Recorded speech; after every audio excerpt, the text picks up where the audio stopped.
ఉండండి, ఒక్క సెకండ్ ఇక్కడ కనిపిస్తున్న ఈ వీడియో చూడండి. ఆ వీడియోలో ఆ అమ్మాయికి ఆమెకి ఏం జరుగుతుందో చూడండి. అక్కడ ఒక అమ్మాయి నిలబడుకొని హెల్ప్ కోసం లిఫ్ట్ కోసం అని చెప్పేసి ఆమెను ఆపుతుంది. సరే అమ్మా నేను లిఫ్ట్ ఇస్తాను ఎక్కువ అని చెప్పేసి ఆమె వెనక నుండి వెళ్లి ఆమె ఆ సైలెన్సర్ లో తన దగ్గర ఉన్న కర్చీపుని పెడుతుంది, అది స్టార్ట్ అవ్వకుండా. అలానే ఉన్న వాళ్ళకి దగ్గరికి ఒక కారు వచ్చి ఆగుతుంది. ఆ అమ్మాయి చిన్నగా వాళ్ళతో మాట్లాడుతున్నట్టు ఆమెను పిలుచుకొని వెళ్ళేసి అక్కడికి వెళ్ళిన తర్వాత ఆ అమ్మాయి వాడు కలిసి ఆమెను కారులో తోసి ఆ కారు తీసుకుని వెళ్ళిపోతూ అక్కడే పక్కన ఉన్న వాళ్ళ ఆ స్కూటీని తీసుకుని వెళ్ళిపోతుంది.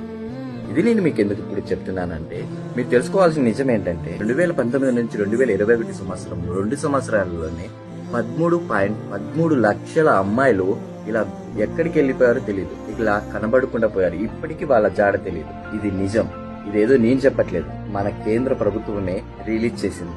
ఇది నేను ఇప్పుడు ఎందుకు చెప్తున్నానంటే, మన ఇంట్లో ఆడపిల్లలు, మనకు తెలిసిన అమ్మాయిలు ఎంతో మంది బయటకు వెళ్లి చదువుకునేదానికి, జాబ్ చేసేదానికి ఎంతో మంది వెళ్తూ ఉంటారు.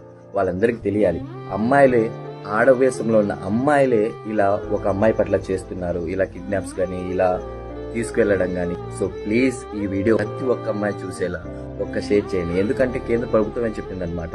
సో జాగ్రత్తగా ఉండండి, అమ్మాయిల పట్ల ఇలా జరుగుతుంది మన దేశంలో అని చెప్పేసి. రోజుకి ఎన్నో చెత్త వీడియోలు షేర్ చేస్తుంటాం.